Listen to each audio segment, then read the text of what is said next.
ఒక ఆర్జే, ఒక యాంకర్, ఒక ర్యాపర్, ఒక actor. Jack of all master of none అని అన్ని చేయగలుగుతాడు, కానీ దేంట్లో కూడా మాస్టర్ కార్డ్ అనే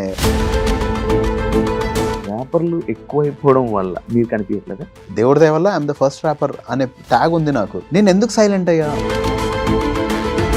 ఇండస్ట్రీలోని ఏమైనా మీకు అవకాశాలు తగ్గిస్తున్నారా, లేకపోతే మీరు ఇంట్రెస్ట్ చూపించట్లేదా? ఎవరి వల్లైనా ఈ అవకాశాలు ఆగుతున్నాయి? మనం బాగుండాలనుకోవడం ఉంటుంది తప్ప వాడు బాగుండొద్దని అనే వాళ్ళు వేరే దగ్గరికి వెళ్ళడం, వేరే వాళ్ళని అడగడం, ఆఫీసులు చుట్టూ తిరగడం కానీ ఇలాంటివి ఏమి కాకుండా మన దగ్గరికి ఆఫర్లు రావాలి అన్నట్టు ఉండడం. అది నేను చేసిన మూర్ఖత్వం, అది తప్పది, అది కంఫర్ట్ లేదు. బిగ్ బాస్ లోకి వెళ్ళారు, దానివల్ల మీకు ఏమైనా ఉపయోగపడింది? మనం ఆల్రెడీ ఎంతో అంత పేరు ఉన్నప్పుడు మనం వెళ్తే మనకి ఏం పెద్ద ఉపయోగపడదు. సో కొత్తగా నాకు బిగ్ బాస్ తెచ్చిపెట్టేసింది అనేది ఏం లేదు. కానీ ఇదే బిగ్ బాస్ వల్ల కార్నర్ లో ఒక చిన్న నెగిటివ్ అయింది. ఇప్పుడు రోడ్డు మీద చిల్లరగాళ్ళు ఏదో అన్నారు, అవినాష్ కామెడీకి నిజంగా హ్యాపీ అయినప్పుడు మనిషి వీక్నెసెస్ మీద కొడుతుంటారు, అది కొంచెం తప్పు. మా పేరెంట్స్ చూస్తుంటారు కదా, నా కొడుకు కుంటుతుంటే ఇంకొక కొడుకు నవ్వుతున్నాడు. పెళ్లి, డివోర్స్, ఇవన్నీ దీని వల్ల మీకు ఏమైనా నష్టం కలిగిందని అనుకుంటున్నారా? పెళ్ళి అంటే నా దృష్టిలో ఏం తెలుసా డార్లింగ్, చేతిలో కత్తి ఇచ్చేసి నువ్వు పొడిచినా నేను ఏమండు, అంటే నేను వెళ్ళిపోతా, అంటే వెళ్ళిపోతా, అది పెళ్లి కాదు. ఒక మనిషికి మనం కమిటెడ్గా ఉంటే మనం వాళ్ళని వాడు ఉన్నా లేకున్నా మోసం చేయం. ఎందుకు కూడా మామూలుగా ఏమైనా ఇష్యూస్ అన్ని తీసుకుని వచ్చి మన సెలబ్రిటీస్ అందరూ సోషల్ మీడియాలోనే పెడుతూ ఉండడం మజా వస్తుంది బ్రో, వాళ్ళకి అటెన్షన్ కావాలి. మీరు జై శ్రీరామ్ అని అంటారా? ఇదే అనాలి మీరు, ఇదంటేనే మీరు మనుషులను ఎందుకు అట్లా చేస్తారు? Why do you? ఇంకెన్ని ముక్కలు అవుతాం మనము అని బాధ, అది మూర్ఖత్వం శివ. వీడే మంచోడు, వాడు మంచోడు కాదు, వీడు గొప్పోడు కాదు, ఎంత అలౌ చేస్తే అంత డెస్ట్రాయ్ చేస్తారు శివ. హాయ్ హలో నమస్తే, నేను మీ anchor Shiva. Welcome to I dream media. ఈరోజు మన ముందున్న గెస్ట్ ఆల్రెడీ మీరు ప్రోమో చూసే మీకు గెస్ట్ ఎవరు అర్థమైపోయి ఉంటుంది. నేను ఇంట్రొడక్షన్కి లేటు. ఇంట్రొడక్షన్ ఏంటంటే, ఒక ఆర్జే, ఒక యాంకర్, ఒక ర్యాపర్, ఒక యాక్టర్, ఇన్ని ట్యాగులు ఉన్నాయి. అసలు ఇన్ని ట్యాగులు అన్నిట్లోని ఆయన ఎలా ఉంటుందో అని వెళ్ళి చూసి వచ్చేసాడా, లేకపోతే వాటి మీద ఇంట్రెస్ట్తో వెళ్ళాడా, లేకపోతే అన్నీ చెయ్యాలి, అన్నిట్లో నేను ఉండాలి, లేకపోతే ఒక అవకాశం పోతే ఇంకొక అవకాశం కోసం ఈ ప్రయత్నాలన్నీ చేశారా అనేది ఒకటి. అండ్ నోయల్ గురించి మనకి చాలా తెలుసుకోవాల్సినవి ఉన్నాయి. బిగ్ బాస్ ఎక్స్పీరియన్స్, దాని తర్వాత ఆయన కెరీర్ ఎలా ఉంది, ఇండస్ట్రీలో ఆయన కెరీర్ ఎలా ఉంది, మనకి తెలియాల్సినవి చాలా ఉన్నాయి. అవన్నీ ఆయన మాటల్లోనే తెలుసుకునే ప్రయత్నం అయితే చేద్దాం. Hi bro. చలో finally we are doing this. Bro, మనం ఎప్పటి నుంచో అనుకున్నాము, ఫైనల్ గా మనం ఇప్పుడు చేస్తున్నాం. అవును బ్రో, ఏంటి bro RJ, anchor, wrapper, actor, ఇన్ని ఫీల్డ్ అసలు ఏంటి బ్రో మీరు? నాకు ఇండస్ట్రీలో ఎవరు తెలీదు శివ, నాకు సినిమాలు అంటే పిచ్చి. సో మార్గం ఏంటో నాకు తెలియదు, ఎలా రాలో తెలియదు. సో ఏ ఆపర్చునిటీ వస్తే ఆపర్చునిటీ చేయాలి కదా. ఇప్పుడు మనకి ఒక గోల్ ఉన్నప్పుడు నేను ఏది అది రీచ్ అవ్వాలంటే నా ముందు ఏ దారి కనిపిస్తే అది చేయాలి నేను. అండ్ నేను చేసిన 100% ఇవ్వాలని ట్రై చేశాను. Luckily people like everything I have done అన్ని. సో అందుకనే నాకు యాక్టర్ అవ్వాలని, ultimately my dream is to become a crazy actor. ఎందులోని అంటే ఏ రంగంలోని కూడా కరెక్ట్ గా ఫుల్ ఫ్లెడ్జ్డ్ గా కనిపించట్లేదు ఎందుకు? అంటే ఒక దాంట్లో ఉండట్లేదు ఎందుకు? సో ఒక సామెత ఉంటది, jack of all master of none అని. అదేంటంటే అన్ని చేయగలుగుతాడు, కానీ దేంట్లో కూడా మాస్టర్ కార్డ్ అనే సామెత అది. నేను అలా కాదు డార్లింగ్, ఇంకా you have not seen my best yet. నేను యాక్టర్, నేను అల్టిమేట్ యాక్టర్ని అని నాకు తెలుసు. జనాలకు ఎలా తెలుసు? ఆ రోల్ పడితేనే తెలుస్తుంది. అరే ఇన్ని రోజులు ఎక్కడున్నారా అంటారు, ఆ రోల్ పడిన తర్వాత. ఇన్ని రోజులు కూడా ఇక్కడే ఉన్నా, తపస్సు చేస్తున్నా, రోజు కూర్చొని వెయిట్ చేస్తున్నా అది ఎప్పుడు పడుతుందా అని. అంటే ఇంకా అలాంటి రోల్ ఇంకా పడలేదు డార్లింగ్. నాకు శివపుత్రుల్లో విక్రమ్ గారు చేసిన రోలు, డైలాగులు లేని రోలు, నేను ఏమనుకుంటున్నానో జనాలకు అర్థమయ్యే రోల్. డైలాగ్స్ చెప్పాడంటే ఆర్టిస్ట్ సగం జాబ్ అయిపోయినట్టే, 70% జాబ్ అయిపోయినట్టే. ఆ డైలాగ్స్ తగ్గట్టు ఎక్స్ప్రెషన్ పెడితే చాలు. డైలాగ్ లేకుండా ఓన్లీ ఎక్స్ప్రెషన్స్ మీద చెప్పాలి అంటే మాత్రం ఆడు తోపు. మీకు యాక్చువల్లీ యాక్టర్ గా చాలా మంచి అవకాశాలు వచ్చాయి. లైక్ నేను నా బాయ్ ఫ్రెండ్స్ అందులో వచ్చింది, ఇంకా చాలా సినిమాల్లో లైక్ కుమారి 21F లో మంచి రోల్ పడింది. మంచి రోల్స్ పడుతున్నా కూడా మీ యాక్టింగ్ లైక్ ఇందులో ఇండస్ట్రీలోని కంటిన్యూ ఎందుకు అవ్వట్లేదు? మధ్యలో బ్రేకులు రావడానికి అంటే ఇండస్ట్రీలోని ఏమైనా మీకు అవకాశాలు తగ్గిస్తున్నారా, లేకపోతే మీరు ఇంట్రెస్ట్ చూపించట్లేదా? ఎవరి వల్లైనా అవకాశాలు ఆగుతున్నాయా? అవన్నీ చెప్పుకుంటే చాలా బాగుంటది. యాక్చువల్లీ వీళ్ళ వల్ల నాకు రాలేదు. అవన్నీ చెప్తే, కానీ అలా ఏం ఉండదు Shiva. Ah. Everybody is busy ah. In their own lifes. Hmm. వీడిని తొక్కేయాలి అనేంత ఎవ్వరికి ఉండదు. Hmm. ఎందుకు ఉంటుంది చెప్పు? మనం బాగుండాలనుకోవడం ఉంటది తప్ప వాడు బాగుండొద్దని అనే వాళ్ళు నాకైతే ఎప్పుడు తగలలేదు. మరి Hmm. నేనే ఏదున్నా ఫాల్ట్ నా సైడే ఉంటుంది. Hmm. నేను 100% చేయలేదేమో. Okay. సో నేను బేసిక్గా కళ్ళద్దాలు పెట్టుకుని ఎందుకు మాట్లాడుతున్నా అంటే, నువ్వు ఏదైనా కాంట్రవర్షియల్ క్వశ్చన్ అడిగితే తీసి ఇంక చెప్తా. So I know what you're going to ask. So అట్లేం లేదు. అంటే కుమారి వచ్చినప్పుడు నేను చాలా యంగ్. Hmm. నేను నాకు విలన్ రోల్ చేయాలని చాలా పిచ్చి. పెద్ద హీరోస్తో చేయలేను విలన్ లాగా, బచ్చగాడిని నేను. Hmm. ఓకే, చిన్న వాళ్ళకి నేను ఆ చిన్న వాళ్ళ సినిమాలు ఎన్నో వస్తాయి, పెద్దగా రావు. సో నా ఏజ్ వల్ల చాలా ప్రాబ్లం అయిందని నాకు చాలా డైరెక్టర్స్ చెప్పారు కలిసిన ప్రతిసారి. So I'm waiting. ఇప్పుడు జగపతి బాబు గారు చూడండి, ఆయన ఇప్పుడు విలన్ అంటే ఇంకో ఆప్షన్ లేకుండా ఆయన పెట్టుకుంటున్నారు. ఎందుకంటే ఆయన ఆ స్టేచర్ ఉంది, ఆ ఏజ్ ఉంది, ఈ లుక్స్ లైక్ దాట్. కుమారి తర్వాత నేను బచ్చగానే ఈడు కుమ్మేస్తాడు కొడతానంటే అలాంటి రోల్ రాయాలి, అది ప్రాబ్లం అయింది. ర్యాపర్ మనకి తెలిసిన మన తెలుగులో కానీ ఒక ఏకైక ఫస్ట్ ర్యాపర్ మీరు. అంటే ర్యాపర్లు ఎక్కువైపోవడం వల్ల, వీళ్ళు ఎక్కువ వచ్చేయడం వల్ల మీరు కనిపించట్లేదా? చీచి అట్లేం లేదు. శివ, ఇప్పుడు రన్నింగ్ రేస్ లో ఎవ్వడు లేకుండా నేను గెలిచానని ఎలా చెప్తాం? మనం ఎవడు లేడు అందులో. అందరు ఉన్నప్పుడే మనం ఏమైనా చేస్తే మనం తోపు అన్నట్టు. ఎంత మంది వస్తే అంత మంచిది. దేవుడి దయ వల్ల ఐఎమ్ ద ఫస్ట్ ర్యాపర్ అనే ట్యాగ్ ఉంది నాకు. నేను ఎందుకు సైలెంట్ అయ్యా? నేను సినిమాలు చేయాలంటే Shiva, I should be available. Director కి వాళ్ళకి డేట్స్ ఇవ్వాలి, అవన్నీ ఉంటాయి. నేను ఒక పాట చేయాలంటే మినిమం 3 వారాలు నేను ఆ పాట మీద వర్క్ చేయాలి. షూటింగ్ ఇంకో వారం రోజులు చేయాలి, దాంట్లో చాలా పనులు ఉంటాయి. సో ఒక వారం నేను సాంగ్ చేసుకున్నా, ఒక వారం షూట్ చేసినా, ఇంకో వారం నేను దాని మీద అవన్నీ నేను చెయ్యలేక, టూ మచ్ చేయలేక, నేను I started only focusing on ఇది నా చేతిలో ఉన్న పని, నేను ఎప్పుడన్నా చేయగలుగుతాను. So this is in my hands completely. కానీ వేరే వాళ్ళ చేతిలో ఉన్న పనికి నేను అవైలబిలిటీ ఉండాలనేది నాకు అర్థమైంది. ఇంకోటి, నేను ఎప్పుడైతే సినిమాల్లో కనిపించడం మొదలు పెట్టానో, మ్యూజిక్ డైరెక్టర్స్ అందరు ఏమనుకున్నారంటే, వీడు యాక్టింగ్ చేస్తున్నాడు కదా, ఇంకా ఎందుకు అని చెప్పి పిలవకుండొచ్చు. అండ్ ర్యాప్ ఎలాంటిది అంటే, దానికోసం ప్లాన్ చేసేంత ఏం ఉండదు డార్లింగ్. అది టాపింగ్ లాగా, ఎక్కడున్నా రాగలుగుతామని అప్పుడే అడుగుతారు. మనం ఎక్కడనో షూటింగ్ లో ఎక్కడో ఉంటాం, రాలేక అలా చాలా సార్లు మిస్ అయిన ఆపర్చునిటీస్ ఉన్నాయి చాలా. అండ్ అర్థమైంది, ఓకే రాను మెల్లిగా అర్థమైపోయింది మనకి ఒకదాన్ని పట్టుకోవాలని. Because I don't want be a jack of all, I want be master of one. ఒక దాంట్లో మనం కుమ్మి పడేయాలి అంతే. అది ఏంటి? ఒకటే ఓన్లీ యాక్టింగ్ డార్లింగ్. నాకు పిచ్చి. నాకు music any day I can do it. It's in my, నేనే చేసుకోగలుగుతాను, ఎవరు అవసరం లేదు నాకు దానికి. అదేమో ట్రైనింగ్ తీసుకున్నారా? లేదు, నాకు అసలు మ్యూజిక్ రాదు, ఏం రాదు, అది గాడ్స్ గిఫ్ట్. నాకు అసలు కీరవాణి గారి దగ్గర పాడతాను అనేది పెద్ద విషయం నాకు. సో ఇప్పుడు ఏంటంటే నా చేతిలో ఉంది, పీపుల్ లవ్డ్ ఇట్. ఓకే మనం చేస్తున్నాం అంటే అది వీడు చేయగలుగుతాం. నువ్వు యాంకరింగ్ ఏం చేసుకోలేదు కదా, ట్రైనింగ్ తీసుకోలేదు, బట్ నువ్వు చేయగలుగుతావు కాన్ఫిడెన్స్. సేమ్ థింగ్ డార్లింగ్, నేను ఆర్ నాట్ ట్రైన్డ్. ర్యాప్ ఏంటంటే టెంపో జడ్జ్మెంట్, మనం మంచిగా రాయగలుగుతామా, ఆ పాటలో అంత కిక్ ఉందా లేదా అనేది చూస్తాం. ఐ కెన్ డూ ఇట్, నేను హ్యాపీగా చేయగలుగుతాను. అండ్ నేను I'm very good entertainer. College షోస్కి వెళ్ళినప్పుడు నేను కుమ్మి పడేస్తా. బిగ్ బాస్ లోకి వెళ్ళలేదు, దానివల్ల మీకు ఏమైనా ఉపయోగపడింది? బిగ్ బాస్ వల్ల ఎవరికి ఏమి ఉపయోగపడదు. వీళ్ళు ఎవరికి తెలీదు అంటే వాళ్ళకి వర్కౌట్ అవుతుంది తప్ప, మనం ఆల్రెడీ ఎంతో అంత పేరు ఉన్నప్పుడు మనం వెళ్తే మనకి ఏం పెద్ద ఉపయోగపడదు. సో సీజన్ 4 వరకు నాకు తెలిసి అందరూ కొంచెం పేరున్న వాళ్ళే వచ్చారు.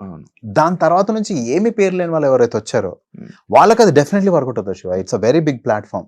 నాగార్జున గారు ఉంటారు, అండ్ కోట్ల మంది జనాలు చూస్తుంటారు, చాలా పెద్ద ప్లాట్ఫామ్. ఆల్రెడీ నేను సినిమాలు చేస్తున్నా, అప్పటికే కుమారి చేసా, నాన్న నేను బాయ్ ఫ్రెండ్ రాజా మీరు కేక, ఈగా చేసా, మగధీర చేసా, రంగస్థలం చేసా. నాకు కొత్తగా ఏమి ఇస్తుంది బిగ్ బాస్ అంటే? నేను తక్కువ చేయట్లా, దేవుడి దయ వల్ల ఆల్రెడీ నన్ను ఇంతమంది సపోర్ట్ చేస్తే నా ప్లేస్కి వెళ్ళా, ఎన్నో షోస్ చేసాము, అవన్నీ ఆల్రెడీ. ఓంకార్ అన్న వల్ల నేను చాలా టీవీకి చాలా దగ్గర ఆయన షోస్ కి మ్యూజిక్ చేశా. సో కొత్తగా నాకు బిగ్ బాస్ తెచ్చిపెట్టేసింది అనేది ఏం లేదు. కానీ ఇదే బిగ్ బాస్ వల్ల మీకు కొంచెం నెగిటివ్, ఒక కార్నర్ లో ఒక చిన్న నెగిటివ్ ఎలికయింది, దానివల్ల ఇబ్బంది అయింది అనేది ఒకటి ఉంది. లేదు పాపం వాళ్ళ వల్ల నెగిటివ్ ఏం అవుతుంది చెప్పు. అంటే చిన్న చిన్న ట్యాగ్లు వేస్తారు అవి ఏంటంటే అవి కరెక్ట్ కాదు. ఇప్పుడు రోడ్డు మీద చిల్లరగాళ్ళు ఏదో అన్నారు అంటే అది ఓకే, కానీ అంత పెద్ద ప్లాట్ఫామ్ లో కొంచెం పెద్దవాళ్ళే మనకి ట్యాగ్లు వేసినప్పుడు కొంచెం బాధేస్తుంది కదా. ఇప్పుడు మనం కొంచెం ఏదన్నా అరే ఎందుకు రాలా అంటే ఆడు బాబాజీ అంటారు.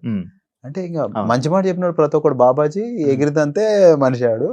అది కాదు కదా, నేను గంగవ్వని తోయలేక వద్దురా బాబు నేను దిగిపోతా అంటే నేను బాబాని అయిపోయా. ఎందుకు నేను తోయలేక. ఇప్పుడు ఫస్ట్ టాస్క్ నా దగ్గరకు వచ్చి అభిజిత్ బ్రో మీరంటే ఓకే, దివి వాళ్ళు వీళ్ళందరూ ఉన్నారు కదా, అమ్మాయిలు కావాలంటే బాత్రూమ్ వాడుకోవచ్చు అందరికీ చెప్పారు, ఎవరి దగ్గర వర్కౌట్ కాలేదు. నా దగ్గరకు వచ్చి నాకు చెప్పాడు అభిజిత్ అంటే నాకు ఇష్టం, సరే పంపిద్దాం అని చెప్పి మోనల్ని పంపిస్తే ఆమెను అటాక్ చేసి ఛార్జింగ్ పెట్టుకున్నారు. వాళ్ళు టాస్క్ గెలిచారు. ఆయన శూరుడో ధీరుడో అయిపోయాడు. నేను ఆయన మాట నమ్మి అమ్మాయి గురించి ఆలోచించి పంపించిన నేను అధ్వాన్ అయిపోయాను. అట్లా అది ఎలా డార్లింగ్ అంటే పాపం వాళ్ళకి బాత్రూమ్ వెళ్తే తప్పు కదా, అంటే అంత ఇబ్బంది పెట్టొద్దని ఆలోచించాను. టాస్క్ గెలవడం అవన్నీ కాదు అక్కడ, అదే మనం హ్యూమన్ గ్రౌండ్స్ లో ఎలా ఉంటాం అనేది కూడా ఇంపార్టెంట్. ఇంకోసారి బయట మా అమ్మాయిలే టాయిలెట్ పోతుంటే నేను వెళ్ళి అంబ్రెల్లా అడ్డు పెట్టండి డార్లింగ్ కెమెరాకి, నన్ను తిట్టారు, బిగ్ బాస్ తిట్టాడు నన్ను, నోయల్ ఈసారి నెక్స్ట్ టైం ఇలాంటివి చేస్తే నీకు వార్నింగ్లు ఉండే ఏముండవు అని. నువ్వు ఏమైనా అనుకో, నేను అలా జరగనియను. అండ్ నాకు ఓకే ఇది హ్యూమన్ గ్రౌండ్స్ లో తప్పు అంటే తప్పు, మనం గెలవకుండా పర్లేదు డార్లింగ్, మన వల్ల వాళ్ళకి ఇబ్బంది అవ్వదు. సింపుల్ గా ఉంది. వాళ్ళు మనకి ఒక ట్యాగ్ వేసి ఈడింతే అంటే మనకి దేవుడు, వాళ్ళు ట్యాగ్ వేస్తే అంతుంది, మనకి దేవుడు చూసుకుంటాడని వదిలేస్తానండి. అవినాష్ కామెడీకి మీరు నిజంగా హర్ట్ అయ్యారు అప్పుడు? అంటే ఆఫ్టర్ పాయింట్ ఏమవుతుందంటే అవినాష్ నాకు చాలా ఇష్టం. ఇప్పుడు చిచి అస్సలు లేదు darling, I really like him, నాకు ఇష్టం. ఏమవుతుందంటే అక్కడ ఉన్నప్పుడు ఎంతో అంత స్వార్థం వస్తుంది మనిషికి, మనం గెలవాలి, మనం కనపడాలి అని. ఎందుకులే ఇవన్నీ కళ్ళదలేసుకొని ఎంతో అంత స్వార్థం వస్తుంది డార్లింగ్, మనం ఉండాలి, మనం కనపడాలి, మనమే ముందుకెళ్ళాలి. ఆ స్వార్థంలో ఏమవుతుందంటే మనిషి వీక్నెసెస్ మీద కొడుతుంటారు, అది కొంచెం తప్పు. అది నేను జనాలకు కూడా చూసుంటారు, ఇప్పటికే ఉండుంటొచ్చు క్లిప్స్ మన వాళ్ళు ఎవరన్నా. ఏంటంటే నేను నామినేషన్ కి కుంటూ నడుచుకుంటూ వెళ్తుంటే మాస్టర్ అవినాష్ నవ్వుతుంటారు డార్లింగ్, చాలా పెయిన్ ఉండే డార్లింగ్ నాకు ఆ టైంలో. నాకు పెయిన్ ఉంది, నన్ను జాలిపడండి అని చెప్పట్లా, మా పేరెంట్స్ చూస్తుంటారు కదా, వాళ్ళు బాధపడతారు కదా, నా కొడుకు కుంటుతుంటే ఇంకొక కొడుకు నవ్వుతున్నాడు అని బాధేస్తుంది కదా. అది నాకు తెలిసింది డార్లింగ్, నేను బయటికి వెళ్ళినప్పుడు, హాస్పిటల్కి వెళ్ళినప్పుడు ఇంక ఇది కాదు అని చెప్పి నేను ఏదైతే చెప్పాలో వాళ్ళకే చెప్పా. బిగ్ బాస్ తర్వాత బిగ్ బాస్ గురించి నేను ఒక్క ఇంటర్వ్యూ ఇవ్వలేదు, ఎందుకంటే ప్రతి చోట అది హైలైట్ చేస్తారు, వాళ్ళని తిట్టమంటారు, దాని మీద డబ్బులు. నా మనుషులు డార్లింగ్, నేను తిట్టాలని, నేను చెప్పేసి అయిపోయింది. అది కొంచెం బాధేసింది అంతే. అండ్ ఇంకొక విషయం చెప్పాలి, ఇది ఎక్కడా చెప్పాలి, సింపతియే కావాలి, నేను గెలవాలి అంటే 1,00,000 చేయొచ్చు. ఫస్ట్ వీక్లో నాకు ఆల్రెడీ కరోనా వచ్చి నేను పర్ఫార్మెన్స్ చేసిన తర్వాత కాలు నాకు ఎఫెక్ట్ అయింది డార్లింగ్. స్టేజ్ మీద పర్ఫార్మెన్స్ చేసిన తర్వాత నాకు 3 days స్టిరాయిడ్స్ ఇచ్చారు. 1.5 day వాడా. 1.5 day తర్వాత హౌస్ లోకి వెళ్తుంటే మీ టాబ్లెట్స్ మాకు ఇచ్చేయండి అని తీసుకున్నారు. తీసుకొని మీ హౌస్ లోకి వెళ్ళగానే పంపిస్తున్నారు. ఫస్ట్ డే పంపలే, సెకండ్ డే పంపలే, థర్డ్ డే పంపలే. నాకు 1.5 year అయింది కోర్సు. స్టీరాయిడ్ అది. నాకు ఎంత పెయిన్ స్టార్ట్ అయిందంటే డార్లింగ్, నేను ఆడలేక నేను ఇంకా భరించలేకపోయినా పెయిన్. అప్పుడు అందరూ మైకులు తీసి నోయల్ కి టాబ్లెట్లు ఇస్తేనే మేము చేస్తాము అని వాళ్ళు చెప్పారు డార్లింగ్. అది టెలికాస్ట్ అయిందా?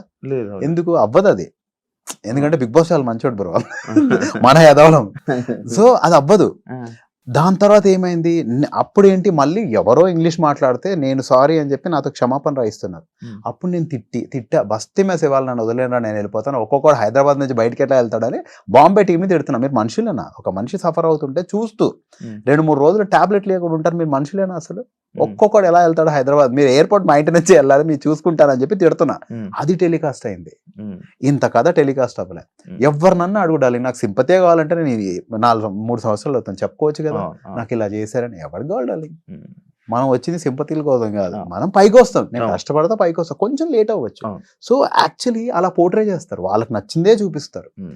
చెడ అన్నట్లే వాళ్ళ ఫార్మాట్ అదే, మనం ఒప్పుకొని వెళ్ళాము, సరే వాళ్ళ కర్మాన్ని వదిలేయాలి మనం తప్ప. దాని గురించి నాకు బ్యాడ్ అయిందని లేదు, వాళ్ళు ఏం బ్యాడ్ చేస్తారు బ్రో మనకి, వాళ్ళు ఏం చేయగలుగుతారని పిచ్చలైట్ అది. వేల్ రికార్డ్స్ సంబంధించి మీరు దానికి అసోసియేట్ అయ్యారు. అవును వాళ్ళు, అవును. అది ఎందుకు సడన్ గా ఆగిపోయారా? అంటే యాక్చువల్గా కీరవాణి సార్, వల్లి మ్యామ్ వాళ్ళు they are of high values darling. నేను వాళ్ళ దగ్గర ఉండే నా లైఫ్లో నేను చేసుకున్న అదృష్టం ఏంటంటే వాళ్ళ దగ్గర ఉండి నేను టైమింగ్ ఏంటి, క్రమశిక్షణ ఏంటి, మాట అంటే ఏంటి, అవన్నీ వాల్యూస్ నేర్చుకున్నాను. అప్పుడు కానీ నేను వాళ్ళ దగ్గర వెళ్ళడం వల్ల నేను చాలా నేర్చుకున్నా. సో ఏమవుతుందంటే డార్లింగ్, ఒక పాట రిలీజ్ అవుద్ది, అది మన సర్కిల్లో 10 మంది రేడియోలో వింటారు, ఎక్కడో వింటారు, అబ్బో ఇది బ్లాక్ బస్టర్ హిట్ అనుకుంటారు. ఆడియో కంపెనీకి చాలా డబ్బులు వచ్చేస్తున్నాయని ఫీల్ అవుతారు. ప్రతి ఒక్కరికి ఎక్స్ప్లెయిన్ చేయలేం కదా, ఎక్స్ప్లెయిన్ చేయలేక మా మేడం ఏమన్నారంటే, లేదు మనం కొన్ని రోజులు హోల్డ్లో పెడదాం, హోల్డ్లో పెడదామా, ఇప్పుడు అవసరం లేదు అని చెప్పి. ఎందుకంటే ప్రతి ఒక్కరికి ఏం ఎక్స్ప్లెయిన్ చేస్తాం, అందరూ ఏమనుకుంటారు, 4 చోట్ల పోస్టర్ పడ్డా అంటే సినిమా పెద్ద హిట్టరా అనుకుంటారు. కానీ బిజినెస్ చేసేవాడికే తెలిసి ఉంటుంది ఎంత అవుతుంది, ఎంత వస్తున్నాయి. రేడియోలో ఒకసారి పాట ప్లే అవుతే 5 పైసలు వస్తున్నాయా, 10 పైసలు వస్తున్నాయని నిజంగా బిజినెస్ చేసే వాళ్ళకి తెలిసి ఉంటుంది. కానీ ఎక్కడ చూసినా మీ పాటలు వినిపిస్తున్నాయని మన ఫ్రెండ్స్ అనే చెప్తారు. మనం బాగా చేయకుండా భలే వేసారా అంటారు కదా, అవన్నీ ఎందుకు చెప్పాలి అని చెప్పి they kept it on a hold. It's not that it's not no more, right? It will come back in a bigger way, but ఎందుకు అని అంతే. అదే కీరవాణి గారి దగ్గర ఉండే వాళ్ళు కూడా అక్కడ కూడా మానేశారు అని చెప్పి. మానేయడం కాదు డార్లింగ్, ఇప్పుడు నేను యాక్టర్ అవ్వాలి అంటే మనకి, నేను కీరవాణి సార్ వాళ్ళ ఇంట్లో ఉంటా, ఇక్కడ వచ్చి షూటింగ్ చేసుకోమంటే చేసుకుంటారా చెప్పండి. సో మనం ముందుకు వెళ్ళాలి కదా. నా దృష్టి ఏంటంటే అన్ని రోజులు అక్కడ ఉన్నాను అంతే. అండ్ యా, కొంచెం నేను ఏంటంటే నావి కొన్ని జరిగిన తర్వాత ఆ టైంలో నాకే కంఫర్టబుల్ లేకుండా ఉండాలి, especially people I really love. నేను వాళ్ళ దగ్గరికి ఎందుకు వెళ్ళడం అని, నేను కొంచెం ఏదైనా మంచి జరిగాక వెళ్దామని చాలా రోజులు వెయిట్ చేశాను. ఇది మీ పర్సనల్. నేను యాక్చువల్లీ ఇప్పుడు తీయాలకెళ్ళద్దాలి చెప్పు అనుకున్నా, శివ దగ్గరికి వెళ్తా అంటే ఏదో వేస్తాడని చెప్పు. మీ పెళ్ళి, డివోర్స్ ఇవన్నీ దీని వల్ల మీకు ఏమైనా నష్టం కలిగిందని అనుకుంటున్నారా? ఎందుకంటే లైక్ యూట్యూబ్లో థంబ్నెయిల్స్ కానీ, కొన్ని స్టేట్మెంట్స్ కానీ, ఎవరైతే మీ చెప్పారు మా ఇష్టలు, నాకు ఇష్టమైన వాళ్ళు కొన్ని మాటలు అలా అన్నారు. అవన్నీ చూస్తే మిమ్మల్ని మీరు టార్చర్ పెట్టడం కానీ, లేకపోతే అంటే నాకు తెలిసిన నోయలు అది ఇవన్నీ అవునా, నోయల్లో ఉన్నాయా లక్షణాలు అని అనిపిస్తూ ఉంటుంది.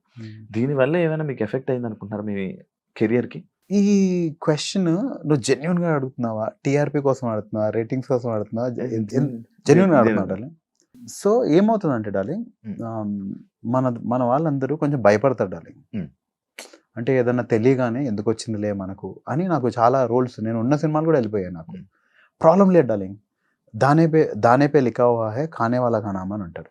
మనం తినే మెతుకు మీద కూడా దేవుడు మన పేరు రాశాడు అని అంటాడు. నీ ఎంట్రికలు కూడా లెక్కించున్నాను అని చెప్పి బైబిల్లో ఉంటుంది. సో అలాంటప్పుడు మనం ఎందుకు బాధపడుతుండాలి? సరే, ఇప్పుడు వాళ్ళ అలా హాఫ్ హార్టెడ్తో ఇవ్వడం కన్నా ఇవ్వకపోవడమే మంచిది కదా. అరే ఇక్కడ రా కూర్చో అని చెప్పి నాతో మాట్లాడకపోతే ఇంకా దానికన్నా పిలవకపోవడమే బెటర్ కదా అని నేను చాలా పాజిటివ్గానే తీసుకున్నాను. అండ్ తన వల్ల ఇప్పుడు యాక్చువల్లీ నా లైఫ్లో అంతవరకు ఎలా ఉండదంటే, ఇది ఒక ఫ్యాంటసీ వరల్డ్, అందరూ మంచి వాళ్ళే, అందరూ నా వాళ్ళే అనే ఫీలింగ్లో ఉన్నా. తను ఎప్పుడైతే ఇంటర్వ్యూస్ ఇచ్చిందో అందరూ పట్టుమని వెళ్ళిపోయారు. సడన్ గా కూర్చుంటే అవ్వలేడంటే అదే. సో అది చాలా బ్యూటిఫుల్ అనిపించింది అంటాలి. నేను వీళ్ళందరికీ వెళ్ళిపోమని చెప్పలేను. ఇప్పుడు ఏంటంటే నా వాళ్ళు ఎవరు అంటే, నాకు నా ఫ్యామిలీ తప్ప ఎవరు కనిపించాలి. నేను చాలా ప్రేమించాలి వాళ్ళ పేర్లు ఇప్పుడు చెప్పను, ఒక స్టేజ్కి వచ్చాక చెప్తా ఎవరు అని. సో వాళ్ళు తప్ప ఎవరు లేరు అంటే అది వాళ్ళు వాళ్ళందరూ చెడ్డవాళ్ళు ఎదవాళ్ళు అన్నట్లే. భయం డార్లింగ్, వీడి వల్ల మనకి ఎందుకు, వీడితో మాట్లాడితే అలా. సో అది తను చేసింది ఏంటంటే క్లీనింగ్, ఇంతమందిని దాన్ని తీసుకెళ్ళిపోయింది తను. అయితే నాకు happy bro, I'm very happy. అంటే ఎవరు మనతో ఉంటారు, ఎవరు మనతో ఉండరు అనేది తెలియజేశారు అంతే. అది ఎవరు చేయగలుగుతారు ఇంకా.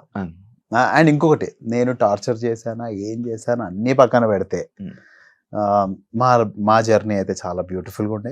I have no regrets, I have nothing again. Darling ఎవరినన్నా నిజంగా ప్రేమించావు డార్లింగ్? ఎప్పుడన్నా లైఫ్లో ఎప్పుడన్నా నిజంగా ప్రేమించావు ఎవరినన్నా? ఎవరిని ప్రేమించావు? మా వాళ్ళని. ఎవరిని ప్రేమించావు డార్లింగ్? మాకు తెలుసు, నా ఫ్రెండ్. వాళ్ళు ఏమన్నా నువ్వు తిట్టగలుగుతావు డార్లింగ్ వాళ్ళ మొహం మీద? అది తెలియగానే జనాలందరూ మనం ఏమనలేం డార్లింగ్, వాళ్ళు ఏమన్నా అనుకుని. ఒక రోజు మా దాంట్లో ఏముంటుంది తెలుసా డార్లింగ్, నువ్వు ఒక రోజు నిజం తెలుసుకుంటే, నువ్వు రిపెంట్ అవుతే ఆయన వచ్చి మిమ్మల్ని మళ్ళీ పట్టుకుంటాడని మా దేవుడి గురించి రాసి ఉంటుంది. అలాంటప్పుడు మనం కూడా ఆపర్చునిటీ ఎదురు మనిషి ఇవ్వాలి కదా. ఎన్ని రోజులు ఉంటుంది డార్లింగ్ మనుషులు, అట్లా చేశాడా ఇట్లా చేశాడా. ఒక బ్యాచ్ ఉంటుంది డార్లింగ్, 2-3, అరే ఇలా అన్నాడంటే వాళ్ళు అరే అట్లా అంటాడా అని. వాళ్ళకి నిజంగా తెలిసి ఉంటుంది మన రిలేషన్షిప్. ఇప్పటికి తెలియదు కదా బయటికి, ఇంకా చెప్పాల్సిన అవసరం లేదు. మా ఇంట్లో వాళ్ళకే తెలియదు డార్లింగ్. మా ఇంట్లో మాకు రూమ్లో ఇన్ని గొడవలు అవుతాయి, మా ఇంట్లో వాళ్ళకే తెలియదు. ఎందుకు చెప్పాలి డార్లింగ్? నేను ఆమె ఇంప్రెషన్ ఎందుకు పాడు చేయాలి? మా ఇంట్లో వాళ్ళకే చెప్పలేదు, నేను బయట వాళ్ళకి ఎందుకు చెప్పాలి? And what ever happened, actually ఇప్పుడు 3 సంవత్సరాలు అవుతుంది, ఇప్పుడు మాట్లాడడం కూడా వేస్ట్ యాక్చువల్గా. బట్ చాలా చోట్లలో చూసాను. నా బెస్ట్ ఫ్రెండ్, అయినో నా బెస్ట్ ఫ్రెండే పంపించింది, అరే చూస్తుంటే నాకేం నిజం అనిపిస్తుందా అంటే, మరి నిజం అనుకుని నాకు ఫోన్ చేయడం మానేయచ్చు కదా అని అన్న. ఇంకేం చెప్తాను నేను అంటే, ఇప్పుడు వీళ్ళు ఎప్పుడు సాటిస్ఫై అవుతారు అంటే నేను తనని తిట్టినప్పుడు. ఎందుకంటే వీళ్ళకి నేనంటే ఇష్టం, తనని నేను ప్రేమించాను కదా, నేను ఎలా తిడతా? తను ప్రేమించలేదు, అదేదో నాకే చెప్పింటే పెళ్ళి అయ్యకపోతుండే. లవ్ మ్యారేజ్ లవ్ అప్పుడు బ్రేకప్స్ అవుతాయి చూడు డార్లింగ్, అవి చాలా బ్యూటిఫుల్. అవి పెళ్లిలో అయిన తర్వాత బ్రేకప్ లో అవుతాయి చూడు, ఒక ఫ్యామిలీకి అలా ప్రేమించిన వాళ్ళకి అందరికి ఎఫెక్ట్ అవుతుంది. 100% చేసుకుంటా bro. Marriage is a very beautiful thing darling, నమ్ము నన్ను. ఇంకా అది ఎంజాయ్ చేయలేదు, ఇంకా అది ఇప్పుడు ఇంకా చేయాలనుకుంటున్నా. అట్లేం లేదు, అది ఎంజాయ్ చేయలేదు చేయాలనుకుంటున్నాను కాదు. నేను మా అమ్మ నాన్నని చూసి పెరిగా, మా అక్కని మా వదిన్ని.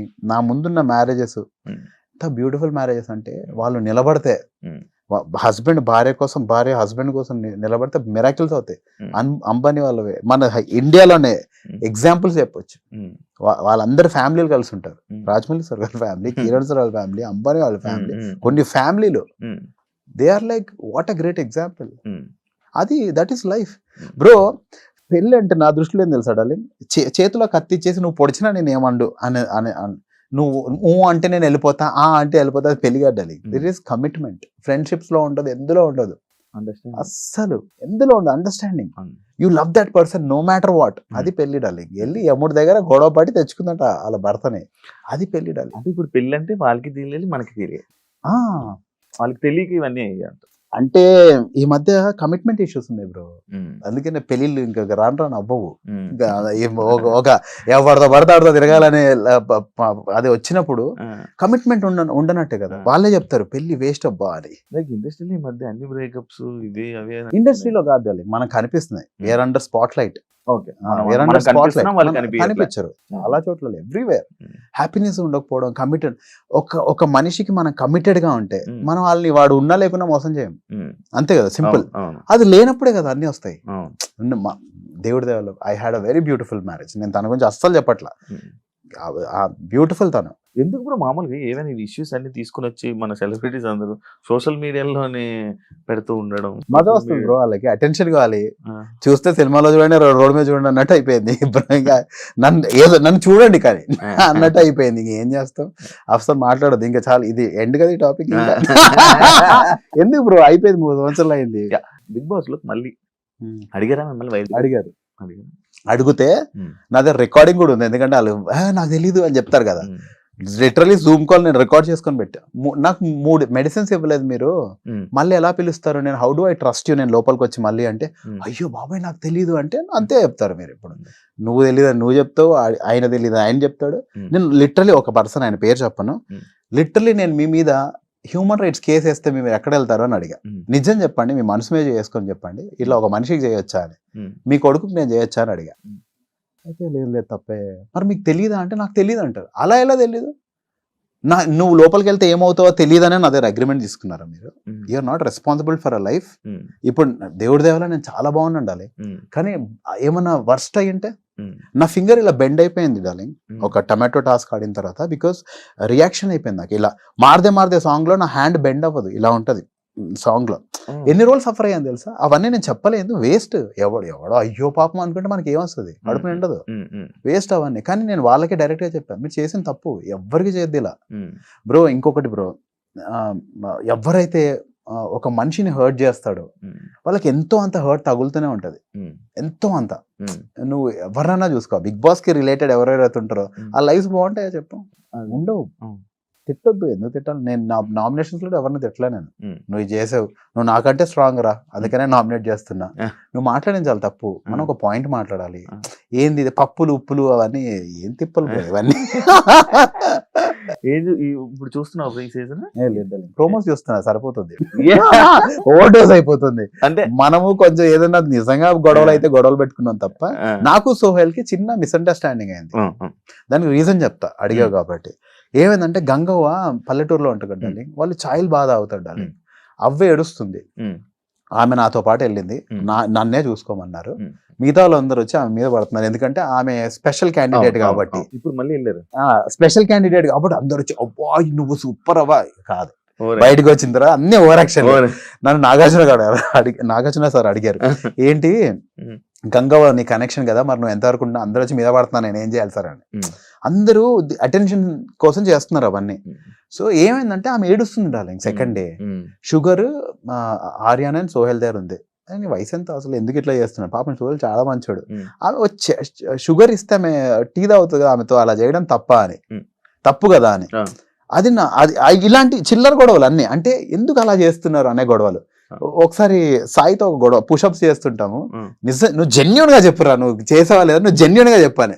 నా ప్రాబ్లం ఇవే, నా బిగ్ బాస్ హౌస్ లో అంతా నువ్వు జెన్యున్ గా చెప్పురా బాబు, రేటింగ్ల కోసం కాదు, వీటి దేనికోసం కాదు, జెన్యున్ గా చెప్పు, నువ్వు నిజంగా గెలిచావా, నిజంగా ఆడావా అనేదే. దాని మీద బయట చేసి ఇంకా బయటకు వస్తాయి. ఉమ్, హెల్త్ బాగోలేకే. హెల్త్ బాగోలేక